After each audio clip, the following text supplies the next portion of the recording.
Hey, I'm Dan, and this is Dan's Planes.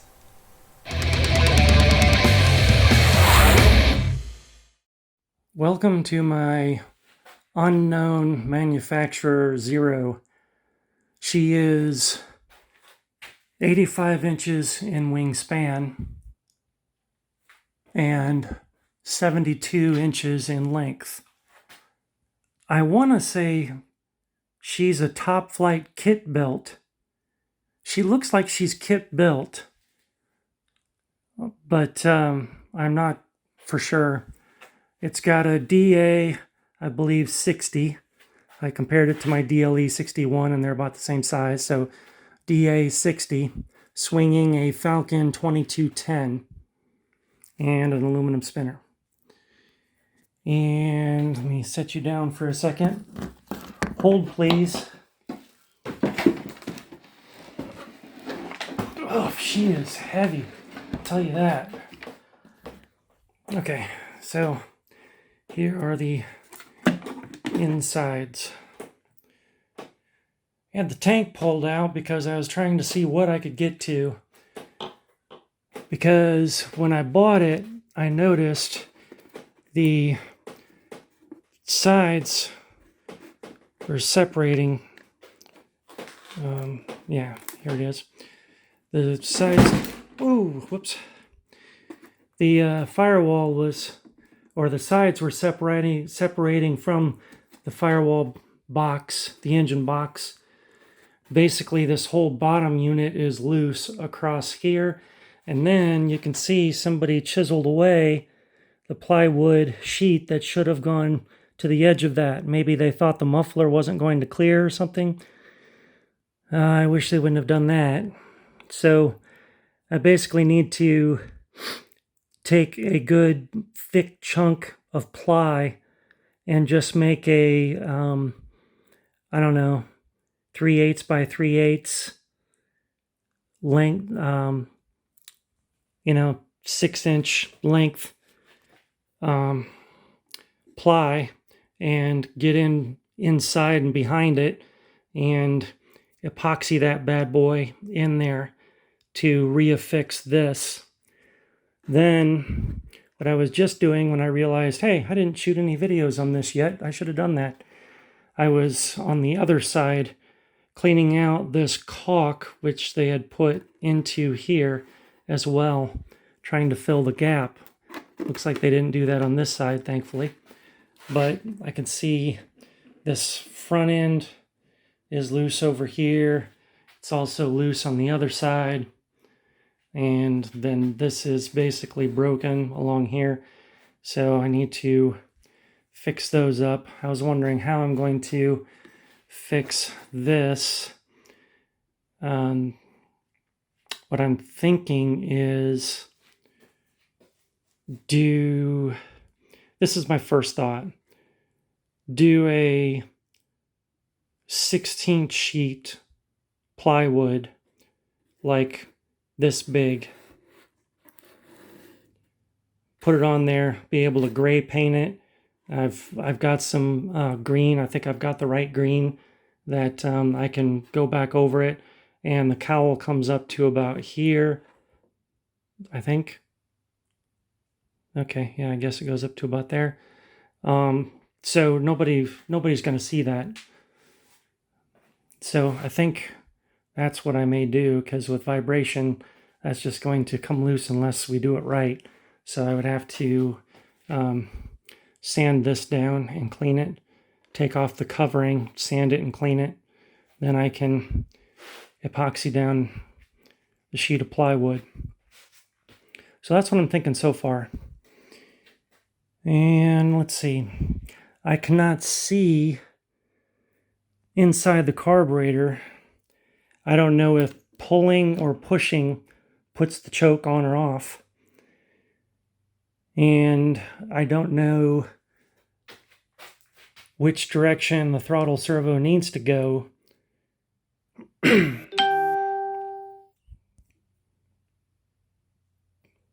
Which I can switch that in the radio. It's more of an issue on the choke, not knowing which way that needs to go. because I won't know if I'm getting gas to the engine or not when I'm trying to get the thing started. So that's where I am with that. The other thing I'm contemplating is this tubing is starting to get hard. It's probably lasted for many, many years, but I was thinking while I have this out and about, I might go ahead and replace that, because I just got in 10 feet of tubing for situations just like this. And the only trick would be getting this replaced. I can't get to it this way. It goes through a sheet of ply, then it goes through this hole. So what I'd want to do is, if I could, I'd want to put some brass tubing on my new fuel line, and then connect it to this old fuel line, then pull from the old fuel line so it pulls the new fuel line through it. I don't know if I have brass tubing that's big enough, because I only have, well, I do have some different kinds of tubing, but basically I've got tubing for glow, and I don't know if that's the same size or not the same size, or if it would pull off or not pull off. So, don't know. So that's something I'm thinking about. What else? So there's a battery tucked back there. There's a battery here. So there were two batteries. I was trying to trace the battery lead because I was trying to plug in my receiver because I wanted to get it bound. But that led to me seeing these black and red wires going to the front, and I didn't know if they had placed a battery up front, but no, that just went to the ignition. So now I know that. I would have expected 3 batteries, which it looks like there's a spot for another one. It does have 2 switches and I guess 2 batteries, but I don't know, I'd feel safer having 3, so that's something I'm most likely going to change. And we've got all this stuff coming out. I think that's a servo reverser, I think. And all these are supposed to go to it. They match up to the multiplex, I think it's called, servo connector. So that's cool. Just have to make sure I am plugging in everything correctly. But here looks like another servo reverser, so I'm not sure. Oh, wait, no. This one, I believe, is a servo speed adjuster. So that might be for flaps, I'm guessing, because our gear is pneumatic. So shouldn't be that.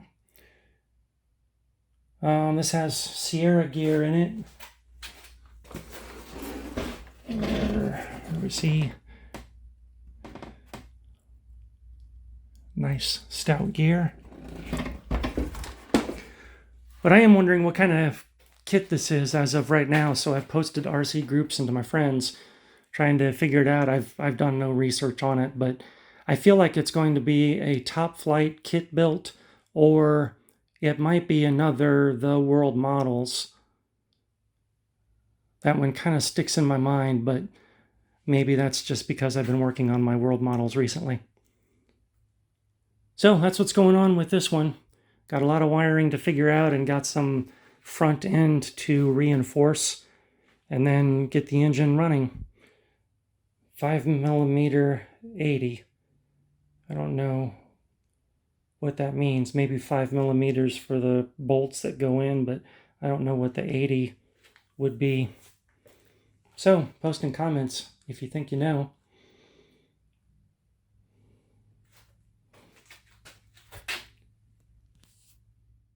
The brass tubing I had for glow fuel was going to fit in this fuel line. However, I tried to gently press it into here. and that really wasn't going to work because you have to apply some force to get the brass tubing inside of this.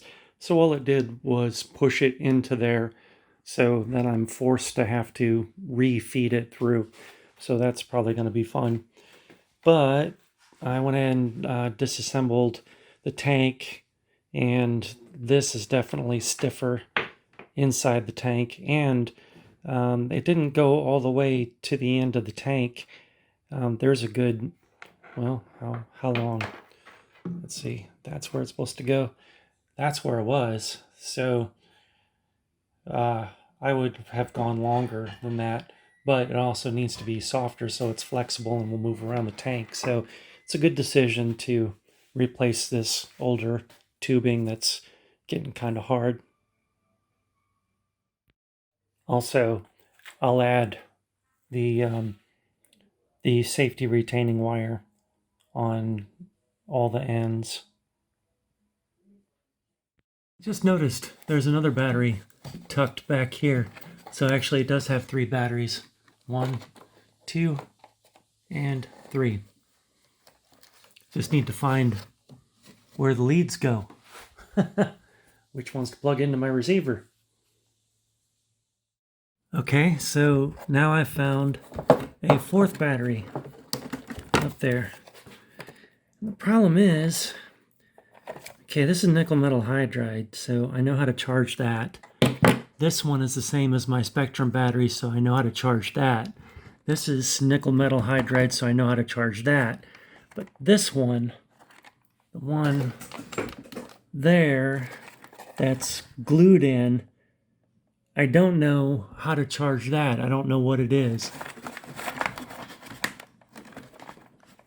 It feels like a life or a lipo.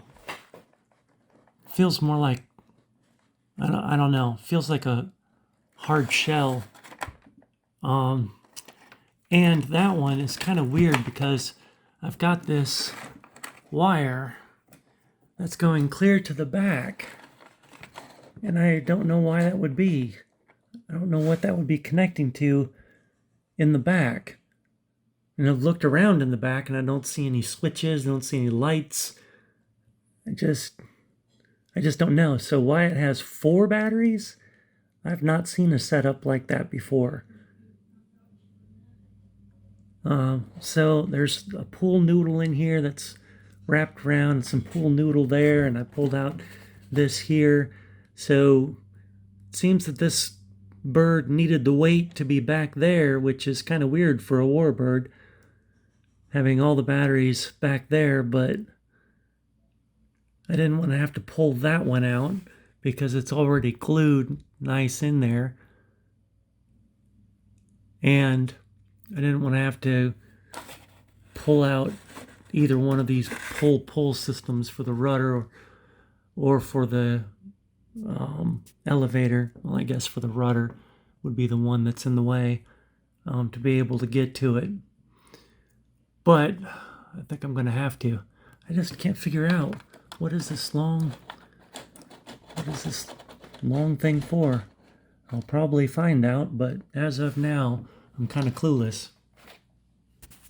What else is new? Girl, she wants to tell you that I can't use triangle stock on these sides of the fuselage, so I'm going to use this, I think it's 1/8 inch by 1/8 inch, and that'll fit here in between the black and the brown. Fit along there using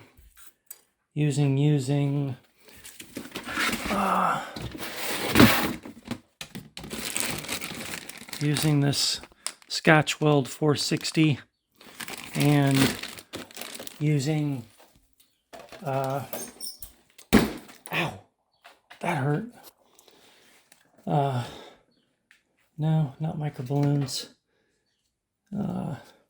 Milled fiberglass so that it will thicken and not run everywhere, and it'll add strength anyway.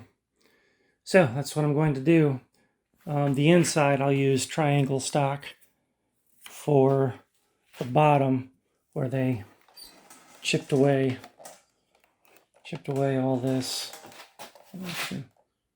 Oops, there, maybe.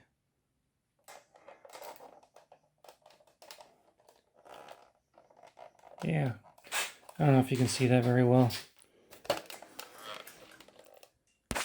There, they chipped that away. So I'm going to put triangle stock on the inside with that adhesive and milled fiberglass. Here is the mixed up Scotch Weld 460 and milled fiberglass mixed together to where now it shouldn't run and it'll be stronger. The adhesive has cured now. I've got that triangle stock in the back here, and plus I filled in the gap with some adhesive, put triangle stock also on the front of it, put in this 1/8 inch by 1/8 inch on both sides.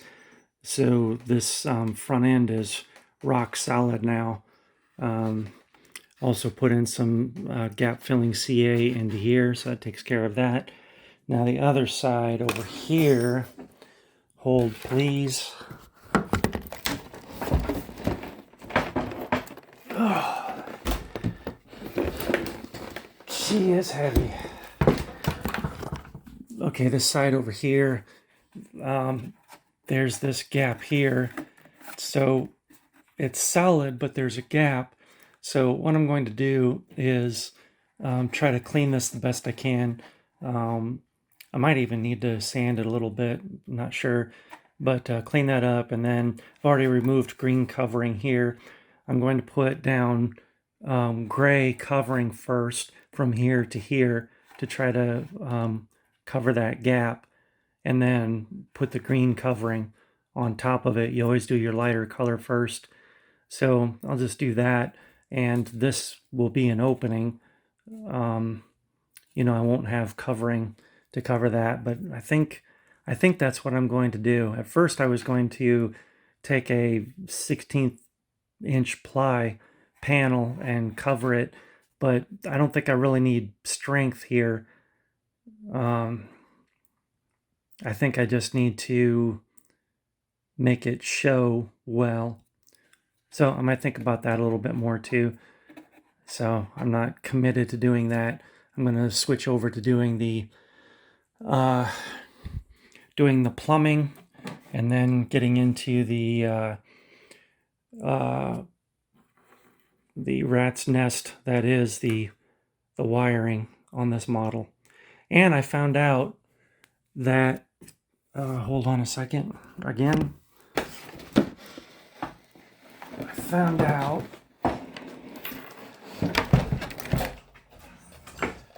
that this thing back here that I thought was a battery is actually an electric servo controller, and there's wiring that goes clear back to the tail. So it's the tail wheel has to be an electronic retractable servo,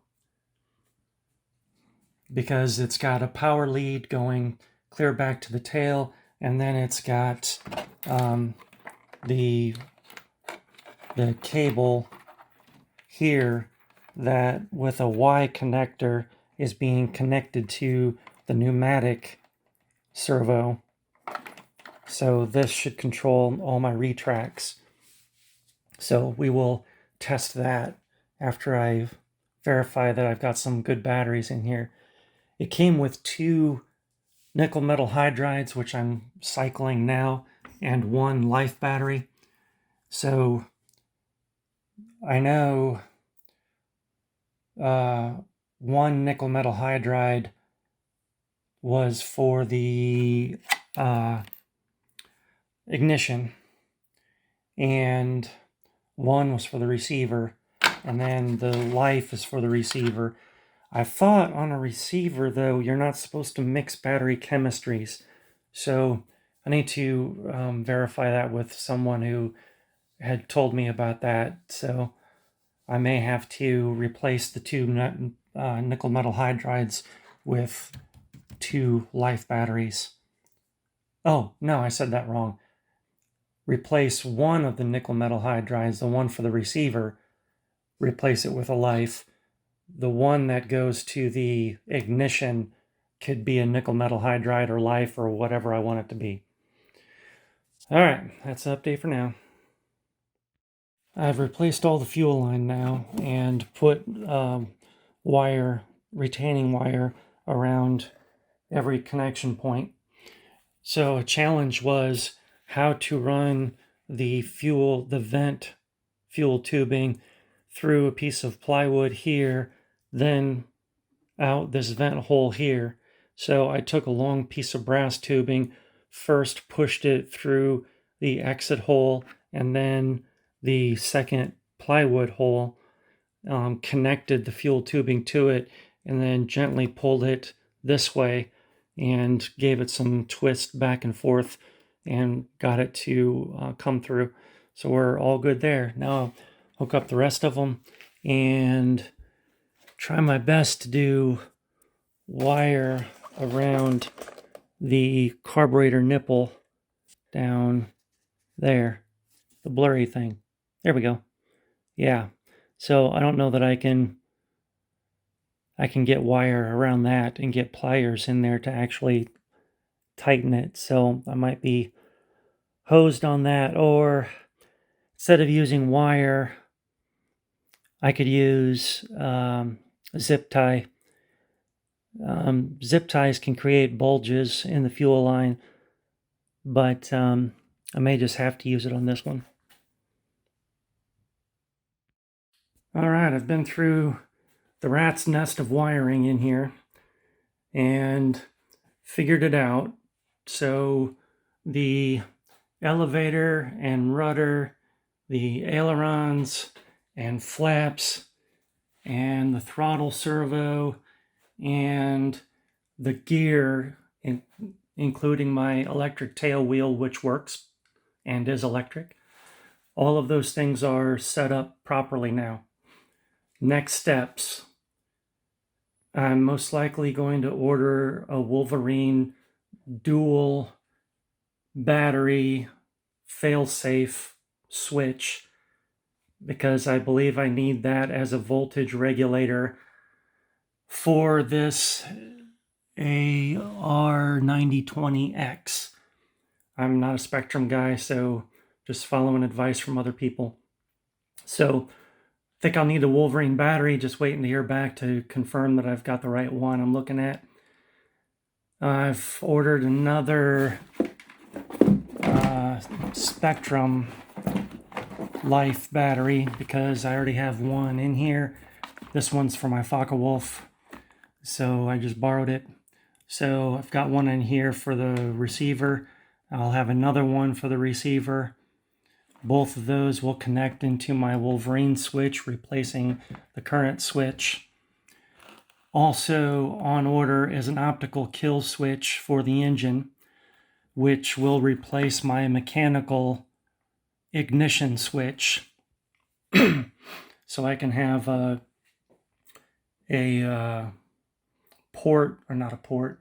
switch on my transmitter to turn the engine off, because I know a lot of people don't do that. They just have the switch right on the airplane like the airplane currently has. But I feel a lot better being able to turn it off from the transmitter at any point in time, no matter where it is. Sometimes you come in hot and you've got your idle set too high, if you've seen my previous videos. And your option, if you can't get your idle down, your option is to kill the engine if you're coming in too hot. But also if it's coming at you and somehow you don't have control of it, being able to kill it is another good option. So I just feel a whole lot better being able to kill it from the transmitter. So I set up all my airplanes that way. And if you're going to fly a Joe Knoll, they require it, is what I hear. You have to prove that you can turn it off. So I've also figured out the choke. You pull it to choke it, push it to open it up. I don't know about the throttle servo. I guess I won't know that till I try to fire the engine up, which is getting close. So, as I'm thinking about this, I don't think there's anything else I can do on this. Well, I guess I can remove my 2 switches as soon as I get confirmation back from my friend.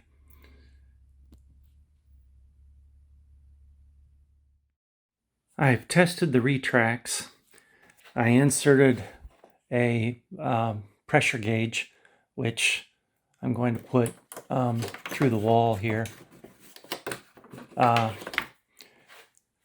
In the up position, I had them up all night, and it didn't lose anything. I've had them down today for 3 hours, and it didn't lose any air. So that's good. I've got one issue that this moves significantly. So I'm pulling that out so I can tighten that up. I don't remember how to do that, but I think there's a set screw or something in there. So do that. Now I've got the problem that for some reason my pneumatic servo is not working. I've got it plugged directly into the receiver. I know the receiver port is working because my tail wheel goes up and down. So it's with the servo. Now, when it's plugged in, I try to move the servo arm and it won't let me. You start to hear a little humming when I press it too far, that it's pressing against me. So it's like it has power, but it just will not move up or down. So weird. It was working fine yesterday, but now it's not today. So weird. But that's what's next for this. And then I'm waiting on a Wolverine failsafe dual battery switch and 2 other Spectrum Life batteries to go in here. While I wait for those, I want to get an engine test done. So I will do that. My first attempt to start was unsuccessful.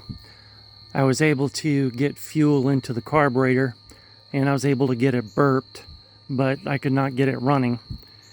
Not knowing how long it had sat around, I know from past experience, if you get a bunch of fuel in the carburetor and just let it sit about a half an hour, it soaks to where it needs to soak and it'll loosen up some stuff. So I did that, and sure enough, I was able to start it right off the bat. Now, when I started it, the throttle was inverted. So I had it about 1/8 throttle. Well, that means I almost had it full throttle because that throttle was reversed. So this thing pulled my whole dang starting stand and almost hit the house. And of course, all I could do was grab that back edge over there where I had my radio, which made the table want to rotate that way, so the airplane was kind of coming at me. So I've seen guys use starting stands at the field for planes about this size. At least I think I have. But, those are on grass. Maybe it doesn't pull as easy as on the concrete there. But, man, that got my heart going.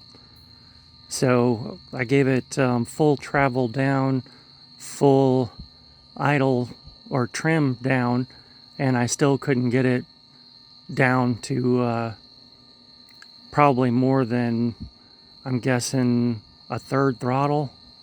Just guessing. So there's some work to be done on that, but glad I got it started. Let it run for a few minutes. So kids, be careful using a starting stand for a 60 size Warbird, 60cc Warbird. A lot has happened since the last video snippet. I've been trying to run the engine and my idle RPMs are way too high. And I'm really scratching my head on this because um, there doesn't appear to be any slop in the connections in my linkage. And when I'm at my lowest idle position mechanically, I'm also at my lowest position the servo will go when I've got extended travel put on my throws on my radio master. So normally it's set to minus 100 plus 100, but you can go to minus 150 plus 150. So I'm also having an issue where the trim seems to work only intermittently, and sub trim does not work at all on this servo. So I don't understand that. This isn't a high-tech servo. I'm not familiar with the brand name of it. So I'm struggling with the engine. I'm running out of time here because this is Friday, and next Tuesday is when I'm going to show up at the event at the Dino. I always say that wrong. Gregorio, maybe? Senior Memorial Warbird Rally over at Hodges Field in Americus, Georgia. So something else I did, my gear servo, it worked, and then I came back the next day and it didn't work. So I've replaced that with a 645. But I'm kind of wondering if that was a receiver issue. This receiver is the one that cut out on me when I was testing the engine. So I need to swap that out. I think I can go down to an 8-channel. I'm not going to be able to trust this anymore. I bought this at RC Groups used. So that sucks. Money just wasted. What else? I found I need to do 4 batteries. One for the rear retract controller, one for the ignition, and 2 for the receiver. So I've got all the batteries. I don't have my Wolverine switch yet. So that's going to mean changing around some connections when I get that. To run a battery to the rear controller, I'm going to have to pull this out again. The rear controller, if you can see it back there. I say again because I had it pulled out because all of a sudden my rear gear wouldn't work. It would make a sound like electricity went to it, but then it wouldn't retract or come down. Well, then I found out, since that and my servo to run the pneumatic gear were both on a Y that went into one receiver channel, I was adjusting the endpoints, or throw, whatever you want to call it, for this servo, reducing both of them, the low and the high, so that it wouldn't bind. But by doing that, that restricted the movement of the tail controller, which needed to be at negative 150 plus 150. So I split those out into 2 channels. I split them out into 2 channels, and my reminder goes off. You would think it would know I've got a camera, but this app doesn't quiet it, so we'll just have to put up with it. So I put this into a separate channel and it wouldn't work. So brand new servo. So I took the rear controller out of the gear channel and put in the new servo for the pneumatic, and it did work. So then I put it back into auxiliary, and then it did work. But then I plugged my rear controller gear in, and now it doesn't work. And I've got negative 150 and plus 150. So I don't know what the hell is going on. It's like I fix one thing and another thing breaks somehow. Oh, come on now, reminders. All right. What else? Oh, I installed the ignition kill switch, the optical kill switch, and it works properly.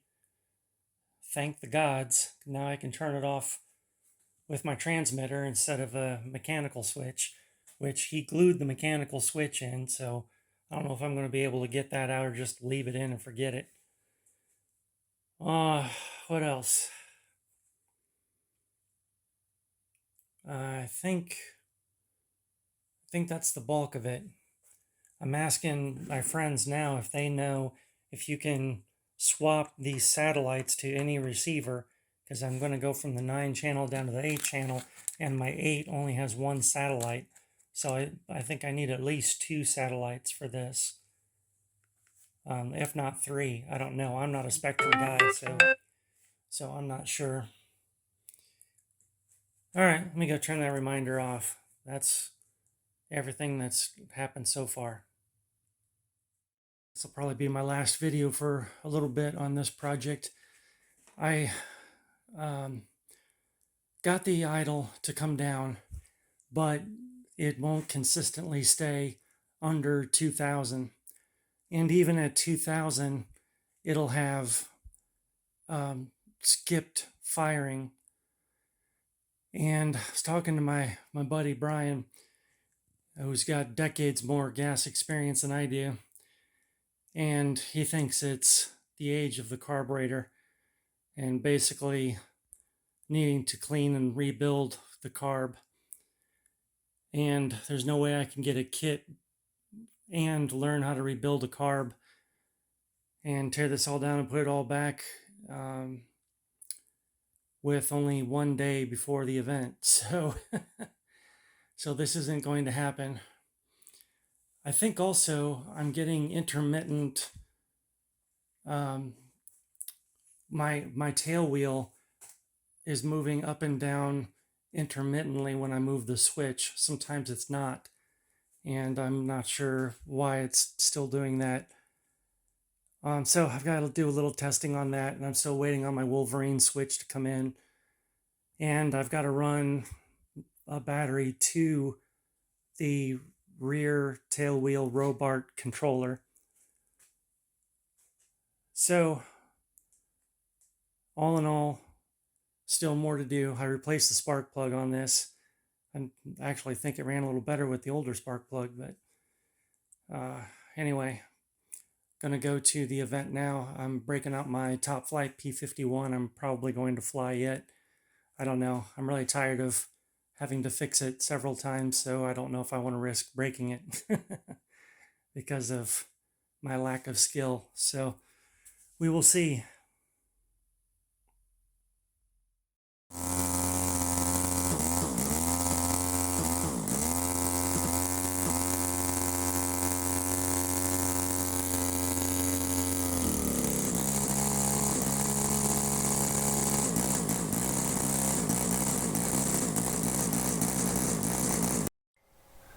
Thanks so much for watching. I'm Dan from Dan's Planes. I just want to share some content about RC planes, something I've been passionate about since childhood. I'm hoping I can teach something to someone, I can start some discussion and learn some things from others. So let's just have some fun and learn some things together. If you enjoyed what you watched, it would really help me out if you could like, subscribe, and share. And if you feel that it helped you out in some way, or it might help future viewers, I'd really appreciate it if you'd visit my Patreon page and become a patron. It's like throwing a $1 tip into a guitar case when you pass by. It helps to fund future content and future projects that I'll be working on. I plan to show some past content. I have some other flights and I have some fly-in events that I've been to. And I also plan to show future flights and future repairs, as well as building ARFs, and if I can ever get back to it, building my top flight Spitfire. So there's a lot of content to come, but it's viewers like you that are able to support what I'm doing, and by doing that, I'm able to spend more time creating that content in the future. So I'd really appreciate it. But either way, thanks for watching, and thanks for any support, and I wish you blue skies and good speed.